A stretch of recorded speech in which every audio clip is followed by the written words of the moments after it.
من أحب الأكلات على قلبي أنا وولادي هي الأكلة دي، وبصراحة من حلوة جدا وسهلة وبسيطة، مش هتاخد منك أكتر من ربع ساعة وهتكون جاهزة جنب بطاطس محمرة كده، بصراحة في منتهى الجمال. أول خطوة هنجيب الفلفل، عندك فلفل ألوان يبقى حلو جدا، ما عندكيش هتجيبي فلفل رومي عادي وهتقطعيه زي ما انت شايفة كده. عايزة تقطعيه شرايح رفيعة، عايزة تقطعيه قطع صغيرة، الأكلة واحدة مش هتتغير.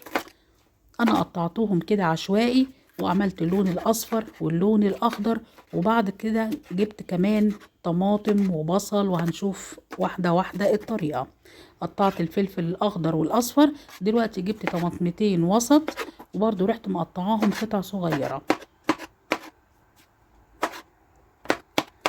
الواحد بيحب ان يجيب للولاد وجاي من المدرسة اي حاجة سريعة ياكلوها، اللي يخش يشوف دراسته، اللي عايز يخش يريح شوية عبال لما الواحد ممكن يجهز الاكل. جبت بصلتين وسط وبرضه رحت مقطعاهم شرايح رفيعة. وبعد كده المكون الاساسي هو الهوت دوج. انا بعمله دلوقتي لازم احطه اغليه غلوة في مية، عشان لو في اي مادة حافظة طبعا تنزل فيها، فعشان كده بديله غلوة بس، وبعد كده بيبرد بقطعه شرايح زي ما انتوا شايفين. وفي طاسة على النار حطيت معلقة سمنة او زبدة او زيت، على فكرة اي حاجة بتمشي في الموضوع، وهو نفس الاكل والطعم. بتجيب البصلة بتشوحيها ما بتحمرهاش، يا دوبك تدبل بسيط، تروحي نازلة بمعلقة الثوم، وبعد كده الفلفل الالوان. بصوا المنظر كمان لما ننزل بالطماطم، بصوا جمال الالوان، هو ده اللي بقول لكم عليه. الولاد بيحبوا شكل الالوان في الاكله دي بالذات. وبعد كده بتنزلي معلقتين صلصه وبتقلبي كل ده، احنا مش هنزود ميه خالص، كله تشويح، ولو انتوا لاحظتوا يا دوبك تقلبتين.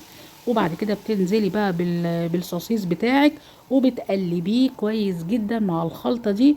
وبعد كده بتملحيه بقى ملح وفلفل وكزبره، ما بتحطيش بهارات عشان ما تضيعيش طعم الاكل. وبعد كده بتوطي عليه على البوتاجاز على نار هاديه عشان كله يتشرب مع بعض من غير ميه. وبعد كده ما بيكملش ربع ساعه انت حتى بتحسي ان السوسيس نفسها بقت خلاص طريت وشربت من الصوص ده. اخر مكون معايا هو الصويا صوص، وده اختياري، الناس اللي ما بتحبوش خلاص، بس بصراحة احنا دايما في كل اكلاتنا لازم نختم بالمعلقتين الصويا صوص دول، بتدي بصراحة طعم حلو قوي. وبتقلبيه كده تقلبتين 5 دقايق او اقل من 5 دقايق بس كده على البوتاجاز، وبتقفلي النار. بعد كده بتجيبي بقى الفينو بتاعك وتبتدي تحشيه للاولاد. وطبعا الاكله دي للناس المستعجله. الحشوه دي كمان في مره هعملها لكم، بس هعملها لكم جوه فطاير، هعمل لكم عجينه وهحشيها لكم، وبصراحه هتبقى حلوه جدا. هتنفع في المدارس، ممكن تديها للولاد في اللانش بوكس، هيعجبهم وهتبقى حلوه قوي وهيطلبوها منك انا واثقه. لو عجبك اكلتي السريعه يا ريت تعملي لي لايك وشير للقناه عشان اجيب لكم كل جديد. باي باي.